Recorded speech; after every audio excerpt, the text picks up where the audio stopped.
বন্ধুরা, আজকে আমি চলে এসেছি হেমনগর জমিদার বাড়িতে। হেমনগর জমিদার বাড়িটি ঢাকা বিভাগের টাঙ্গাইল জেলার গোপালপুরের শিমলাপাড়া মৌজায় বর্তমানে যেটা হেমনগর অবস্থিত। ইতিহাস বলতে গেলে জমিদার হেমচন্দ্র চৌধুরী এই জমিদার বাড়িটি নির্মাণ করেন 1890 সালে।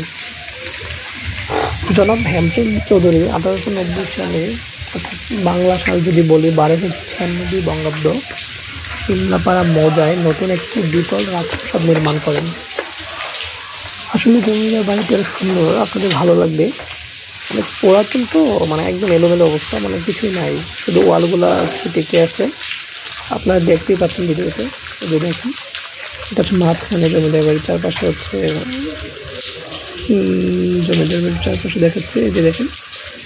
আসলে ভবনের দেয়াল, পিলার, পটাকে রঙিন কাজ ব্যবহার করে ফুল, তারা, গাছ ইত্যাদি তৈরি করা হয়েছিল। এখন কিছুই নেই।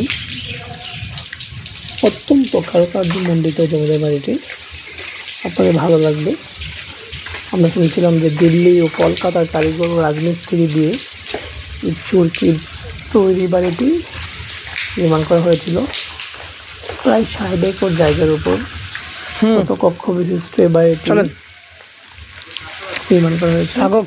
আবার শুনেছিলাম যে বাড়িটিকে ডাকা হয় পরিদালান নামে। 2 তলায় যাওয়া দরকার ছিল, আসলে এই বাড়িটি বর্তমান মূল ভবনটি হেমনগর কলেজ করা হয়েছে। রাজবাড়ির অদূরে দক্ষিণ দিকে গড়ে ওঠে বিশাল হেমনগর বাজার হাট। আপনারা দেখতে পাবেন, আসলে খুব ভালো লাগবে। বর্তমানে 1889 সালে বাড়িটিতে একটি মহাবিদ্যালয় ডিগ্রি কলেজ স্থাপন করা হয়েছে। সামনে একটা বড় মাঠ রয়েছে, সেখানে ডিগ্রি কলেজটা রয়েছে। ডিগ্রি কলেজের পিছনে হচ্ছে আপনার রাজবাড়িটা দেখতে পাবেন। সামনের পাটে একটা ভবন দেখতে পাবেন। আশা করি আপনাদের ভালো লাগবে। আপনারা ঘুরে আসুন হেমনগর থেকে। ধন্যবাদ সবাইকে।